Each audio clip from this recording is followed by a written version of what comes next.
Hello बच्चों and welcome back to my YouTube channel. बच्चों आज की इस वीडियो में मैं इस टाइप का कुछ और भी इम्पॉर्टेंट प्रॉब्लम को सॉल्व करने वाला हूं, जो कि कुछ इस तरह से होगा। देखो, हम लोग ये वाली कॉन्सेप्ट को डिटेल में डिस्कस करेंगे और इसके बाद इस पे आधारित कुछ इम्पॉर्टेंट प्रॉब्लम को सॉल्व करेंगे।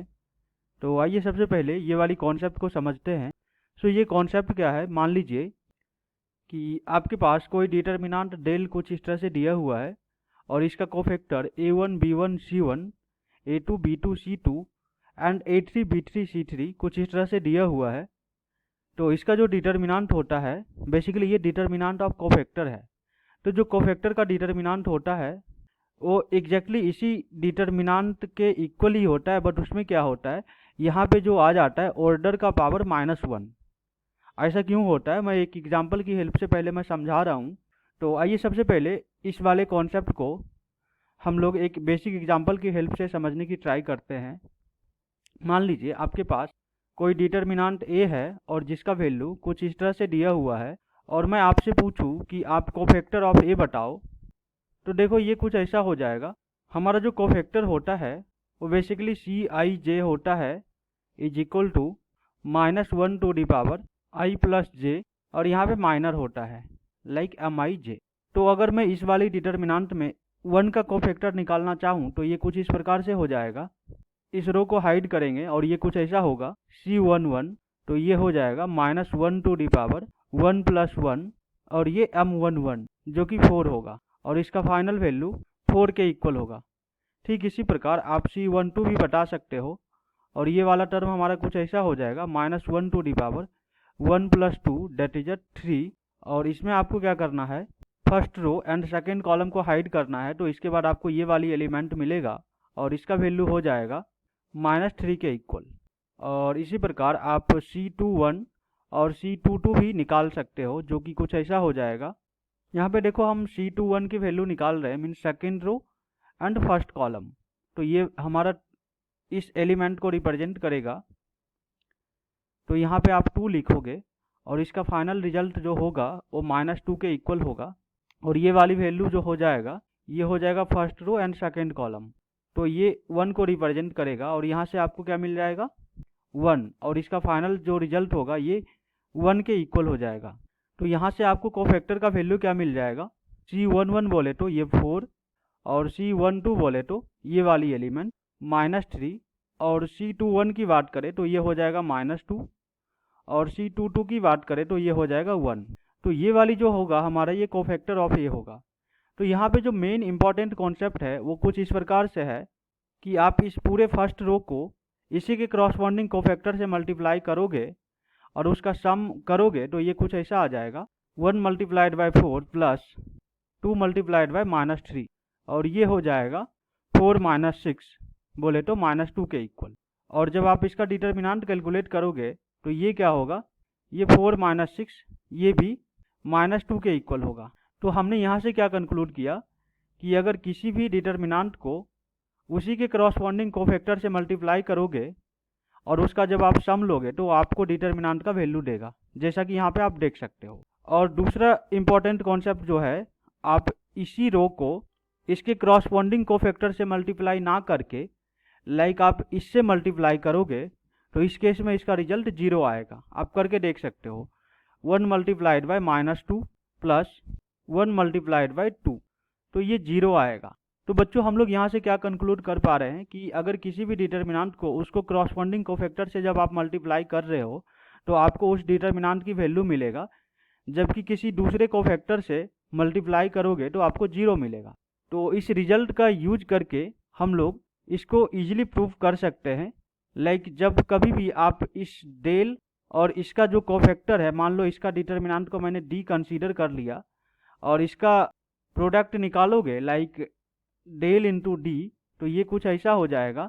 जब ये दोनों डिटर्मिनांट को रो वाइज आप मल्टीप्लाई करोगे तो ये क्या होगा, A1 और कैपिटल A1 प्लस B1 और कैपिटल B2 प्लस C1 और कैपिटल C2, और इसका प्रोडक्ट क्या होगा, क्योंकि A1 B1 C1 जो है हमारा इस A1 B1 और C1 का कोफैक्टर है, और इसको जब मल्टीप्लाई करके आप वापस ऐड करोगे तो आपको क्या मिलेगा, इस डिटर्मिनांट की वैल्यू जो कि डेल के इक्वल होगा। तो ये डेल हो जाएगा। देखो अभी यहाँ पे मैंने एक छोटा सा एग्जांपल लिया है जिसकी हेल्प से मैंने इसको वेरीफाई किया था। तो आप इसका यूज करके आप हमें ये बता सकते हो कि ये वाला जो पार्ट होगा ये डेल होगा, और दूसरा जो होगा हमारा क्या होगा, A2 B2 और C2 का प्रोडक्ट इसके साथ जाएगा।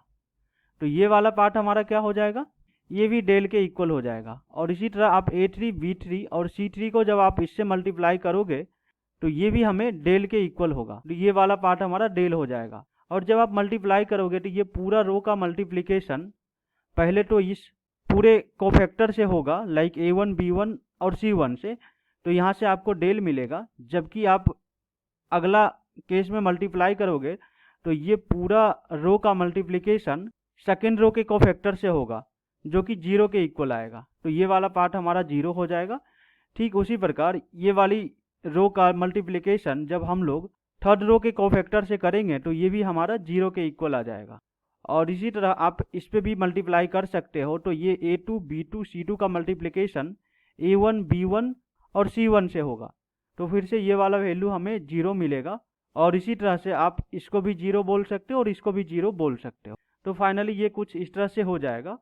और जब आप इसका डिटर्मिनेंट निकालोगे, आप चाहे तो फर्स्ट रो से एक्सपेंड कर सकते हो, बट आप गौर से देखोगे तो ये डायगोनल मैट्रिक्स है जिसका डिटर्मिनेंट क्या होता है, डायगोनल एलिमेंट का प्रोडक्ट। तो यहाँ से आपको क्या मिल जाएगा, del multiplied by D is equal to del cube. और एक्चुअली मुझे क्या चाहिए, मुझे इस कोफैक्टर का डिटर्मिनेंट चाहिए। तो कोफैक्टर का डिटर्मिनेंट को हमने डी एज्यूम किया है। तो यहाँ से आपको क्या मिल जाएगा, डी का वैल्यू जो होगा del Q divide by del, जो कि डेल स्क्वायर के इक्वल होगा। तो देखो यहाँ पे हम लोग क्या कंक्लूड कर सकते हैं कि ये वाली जो डिटर्मिनेंट था इसका ऑर्डर क्या था, 3/3 मीन्स ऑर्डर 3 था।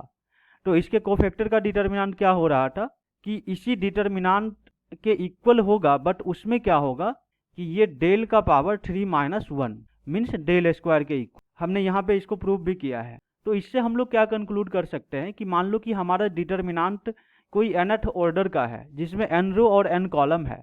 तो अगर हम लोग उसकी कोफैक्टर का डिटर्मिनेंट निकाले तो वो क्या हो जाएगा, वो कुछ ऐसा हो जाएगा del to the power n-1 means अगर हमारा ये डिटर्मिनेंट n/n ऑर्डर का हुआ और अगर इसी के कोफैक्टर का डिटर्मिनेंट निकालना चाहे तो ये क्या हो जाएगा, del to the power n-1। तो देखो ये बहुत ही फेमस कॉन्सेप्ट है। मैं आशा करता हूँ कि आपको ये वाली कॉन्सेप्ट समझ में आया होगा।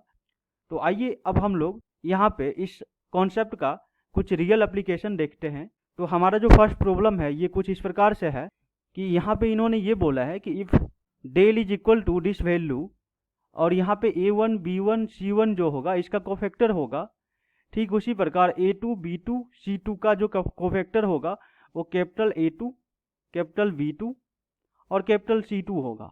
और A3 B3 C3 का जो कोफैक्टर होगा वो कैपिटल A3 B3 और कैपिटल C3 होगा। तो आपको ये बताना है कि इन सब में से कौन सा हमारा जो रिलेशन है वो इनकरेक्ट है। तो अभी मैंने आपको बताया कि जब आप किसी भी डिटर्मिनेंट को उसके करस्पॉन्डिंग कोफैक्टर से मल्टीप्लाई करोगे तो आपको क्या मिलेगा, डिटर्मिनेंट का वैल्यू मिलेगा। तो आप ये वाली प्रॉब्लम में देख सकते हो, इसको इसी के करस्पॉन्डिंग कोफैक्टर से मल्टीप्लाई किया गया है और हमें डिटर्मिनेंट मिल रहा है। मतलब ये वाली जो रिलेशन है ये सही है। अब आप ऑप्शन नंबर 2 चेक करोगे तो इसमें भी क्या किया गया है कि इसका जो सेकेंड रो है उसको इसी के कोफैक्टर A2 B2 C2 से मल्टीप्लाई किया गया है। और ऑप्शन 3 में कुछ ऐसा ही दिया गया है। तो यहाँ से मैं क्या बोल सकता हूँ, ये तीनों जो ऑप्शन है हमारा सही है। और अब आप यहाँ पे देखो A1 का जो मल्टीप्लिकेशन है, A1 बोले तो इस पूरे रो का जो मल्टीप्लिकेशन है इसका जो corresponding cofactor A1 B1 C1 है इससे मल्टीप्लाई ना करके हम लोग इससे मल्टीप्लाई कर रहे हैं। तो इस केस में ये वाली वैल्यू क्या होना चाहिए, 0 के इक्वल होना चाहिए, बट ये बता रहा है कि डेल के इक्वल होगा। तो ऐसा तो पॉसिबल है नहीं। अभी जस्ट मैंने ये वाली कॉन्सेप्ट को डिस्कस किया है। तो यहाँ से आप बता सकते हो कि ये वाली जो रिलेशन होगा ये इनकरेक्ट होगा। तो इस प्रॉब्लम का जो फाइनल आंसर होगा ये ऑप्शन नंबर डी हमारा सही आंसर हो जाएगा। तो मैं आशा करता हूँ कि आपको ये चीज़ समझ में आया होगा। ये तो बहुत ही बेसिक प्रॉब्लम था। अभी मैं और भी अच्छे प्रॉब्लम को लेने वाला हूँ। तो आप लोग आगे की प्रॉब्लम को खुद से पहले ट्राई कीजिएगा, उसके बाद सॉल्व नहीं होगा तो मैं तो बता ही रहा हूँ। तो चलिए हम लोग दूसरा प्रॉब्लम को सॉल्व करते हैं। The element of any row of a determinant A with its corresponding cofactor of same row ये किसके इक्वल होगा। तो अभी हम लोग जस्ट डिस्कस किए हैं वो किसके इक्वल होता है, वो डिटर्मिनांट के ही इक्वल होता है। तो अगर हमारा डिटर्मिनांट ए हुआ और इसी के क्रॉसपॉन्डिंग कोफैक्टर को इसके क्रॉसपॉन्डिंग रो से मल्टीप्लाई करेंगे तो हमें क्या मिलेगा, उसका डिटर्मिनांट मिलेगा। तो इस प्रॉब्लम का फाइनल आंसर क्या हो जाएगा, सी। और इस कॉन्सेप्ट का यूज करके ये बहुत ही बड़ा प्रॉब्लम दिख रहा है, बहुत ही इजी और ट्रिकी टाइप का क्वेश्चन है। तो आप प्रीवियस वाली कॉन्सेप्ट का यूज करके इसका फाइनल आंसर डायरेक्टली बता सकते हो। बस इसमें आपको चेक करना क्या होगा कि लाइक हमारा डेल टू डेल वन का कोफैक्टर है या फिर डेल वन डेल टू का कोफैक्टर है। तो देखो बच्चों, जब भी आपको कुछ ऐसा प्रॉब्लम दिख जाए तो जो छोटा वाला डिटर्मिनेंट होगा सबसे पहले आप उसका कोफैक्टर निकालने की ट्राई करना। तो जब आप x का कोफैक्टर निकालने की ट्राई करोगे तो ये क्या हो जाएगा, x को आप हाइड करोगे लाइक ये फर्स्ट रो और फर्स्ट कॉलम को, और ये वाला जो होगा ये क्या होगा, x का कोफैक्टर होगा। तो इसका जब वैल्यू निकालोगे तो ये कुछ ऐसा आ जाएगा y5z9 माइनस z6y8। और आप यहाँ से देखोगे तो ये सेम वैल्यू हमारा इस डिटर्मिनेंट का भी है। लाइक आप मल्टीप्लाई करोगे तो ये वाला पूरा पार्ट क्या हो जाएगा, y5z9 और y8z6 एग्जैक्टली ये सेम होगा। तो यहाँ से हम क्या कंक्लूड कर पा रहे हैं कि x का जो कोफैक्टर है वो ये है। और ठीक इसी प्रकार आप जब y का कोफैक्टर चेक करोगे तो वहाँ से आपको यही वाली वैल्यू मिल जाएगा। आप चाहे तो इसे वेरीफाई कर सकते हो। तो देखो बच्चों, यहाँ से हमने क्या वेरीफाई कर लिया कि ये जो डेल टू है इसका कोफैक्टर डेल वन है, और हमसे क्या पूछा जा रहा है कि ये दोनों का प्रोडक्ट बताओ। तो ये वाली जो डेल टू होगा इसका वैल्यू तो डेल टू ही होगा, और डेल वन बोले तो कोफैक्टर का डिटर्मिनेंट, तो ये क्या हो जाएगा del to the power 3 minus 1। तो ये डेल टू का स्क्वायर हो जाएगा, और ये दोनों का प्रोडक्ट क्या हो जाएगा, डेल टू का क्यूब। और यही अपना फाइनल आंसर हो जाएगा। तो मैं आशा करता हूँ कि आपको ये वाली कॉन्सेप्ट भी समझ में आया होगा। तो आप ये वाली प्रॉब्लम का सॉल्यूशन देखते ही बता दोगे। बस यहाँ पे आपको ये वेरीफाई करना पड़ेगा कौन सा डिटर्मिनेंट किसके कोफैक्टर का डिटर्मिनेंट है। तो इस तरह की प्रॉब्लम को आप डायरेक्टली देखते ही सॉल्व कर दोगे। बस आपको ध्यान में क्या रखना होगा कि जो हमने स्टार्टिंग में जो कॉन्सेप्ट डिस्कस किया है बस उसको माइंड में रखना होगा। तो इस तरह की प्रॉब्लम आपको जब कहीं भी दिख जाए तो आप डायरेक्टली बता पाओगे आंसर बहुत ही फास्ट तरीके से। आइए अब हम लोग एक दूसरे टाइप का प्रॉब्लम को सॉल्व करते हैं, और ये वाली प्रॉब्लम कुछ इस टाइप से है।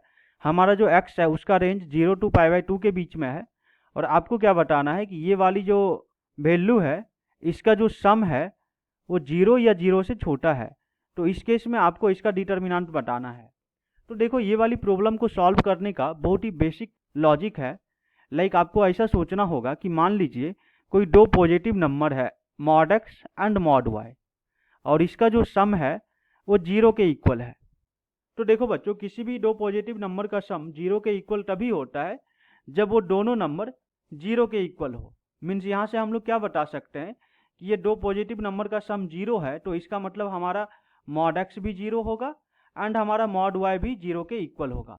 तो ये वाली प्रॉब्लम में इसी लॉजिक का यूज करके आप लोग इसका आंसर इजीली बता सकते हो। तो यहाँ से आप क्या बता सकते हो कि ये तीनों मॉड लगा हुआ है, इसके वजह से ये तीनों पॉजिटिव होगा, और ये तीनों का सम क्या है, 0 है या फिर 0 से छोटा है। तो हम लोग यहाँ पे क्या एज्यूम करेंगे, ये 0 के इक्वल है।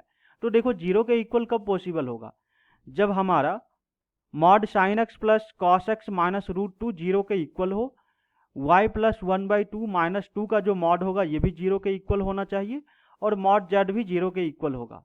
तो ऐसा होगा तो यहाँ से हम लोग क्या बता सकते हैं कि हमारा जो sine x plus cos x होगा माइनस √2 ये 0 के इक्वल होगा। Means cos x plus sine x जो होगा ये √2 के इक्वल हो जाएगा, और हमारा जो ये वाला पार्ट होगा y प्लस 1/y माइनस 2 ये भी 0 के इक्वल होगा। तो यहाँ से हम लोग क्या बोल सकते हैं, y प्लस 1/y जो होगा ये 2 के इक्वल हो जाएगा, और मॉड z जो होगा ये भी 0 के इक्वल होगा। तो हम लोग बोल सकते हैं z का वैल्यू 0 होगा। और इसके बाद आपको क्या करना है, x का वैल्यू निकालना है। तो देखो बच्चों, आप सोचो sine x plus cos x का वैल्यू √2 कब होगा, ऐसा तभी पॉसिबल होगा जब हमारा x π/4 के इक्वल होगा। तो इसी केस में साइन एक्स का वैल्यू क्या हो जाएगा 1/√2, और कॉस एक्स का वैल्यू जो होगा ये भी 1/√2 के इक्वल होगा। और फाइनली जब आप इसको सॉल्व करोगे तो ये 2/√2 होगा जो कि √2 के इक्वल होगा। और आप देखोगे तो ये जो π/4 है इसी रेंज में लाइज कर रहा है, मतलब कुछ भी रोंग नहीं है, हम लोग x इज इक्वल टू π/4 के साथ जा सकते। और इसको आप सॉल्व करोगे तो ये क्या हो जाएगा, ये बेसिकली कुछ ऐसा हो जाएगा y² plus 1 divide by y is equal to 2, और इसको आप आगे सॉल्व करोगे तो ये हो जाएगा y square minus 2y plus 1 is equal to 0, और ये क्या है, y माइनस 1 का होल स्क्वायर है। तो यहाँ से आपको y का वैल्यू क्या मिल जा रहा है, y इज इक्वल टू 1, और हमारा z 0 के इक्वल हो जाएगा। तो देखो बच्चों, यहाँ से आपको x का वैल्यू मिल गया, और फिर y का वैल्यू भी मिल गया, और z का वैल्यू भी मिल गया। तो आपको क्या करना है, सिंपली इस डिटर्मिनेंट में ये सारे वैल्यू को सब्स्टिट्यूट कर लेना है और इसका वैल्यू बटा देना है। तो ये कुछ ऐसा हो जाएगा, साइन 4 पाई बाय 4 रखोगे तो ये साइन पाई के इक्वल होगा और इसका वैल्यू 0 हो जाएगा। और कॉस स्क्वायर एक्स की जगह पे आप कॉस पाई बाय 4 का स्क्वायर करोगे तो ये क्या हो जाएगा, 1/√2 का स्क्वायर, जो कि 1/2 हो जाएगा, और ये 1 हो जाएगा। और ये वाला पार्ट y का वैल्यू 1 आया है, इस वजह से y प्लस 2 क्या होगा, 3 होगा, और ये 1 का क्यूब 1 हो जाएगा, और 1/1 बोले तो 1। और यहाँ पे z की जगह पे आप 0 रखोगे, और ln का मतलब होता है लॉग बेस e, तो लॉग बेस e और एक्सपोनेंट में 1 होगा तो इसका वैल्यू भी 0 आ जाएगा। और ये वाला वैल्यू 0 प्लस 5 बोले तो 5, और ये वाला 0 का क्यूब प्लस 2 बोले तो 2। और आप इस डिटर्मिनेंट को सॉल्व कर लोगे तो आपको फाइनल आंसर मिल जाएगा, और यही अपना आंसर हो जाएगा। आप इसको सॉल्व करोगे तो ये कुछ ऐसा आ जाएगा, तो इस पूरे पार्ट का वैल्यू 12 हो जाएगा। और अगर ये वाली वीडियो आपके लिए हेल्पफुल रही है तो आप अपने फ्रेंड्स के साथ शेयर कर सकते हो, और अगर आप फर्स्ट टाइम हमें यूट्यूब पे देख रहे हो तो आप हमारे चैनल को सब्सक्राइब भी कर सकते हो, क्योंकि यहाँ पे इसी टाइप का और भी बहुत सारे प्रॉब्लम का सॉल्यूशन मैं बताऊंगा, बहुत ही यूनिक कॉन्सेप्ट को डिस्कस करूंगा जो कि आपकी जेई के प्रिपरेशन में बहुत ही हेल्पफुल होगा। सो इसलिए आप मेरे चैनल को सब्सक्राइब कर लीजिए, and thank you so much for watching this video.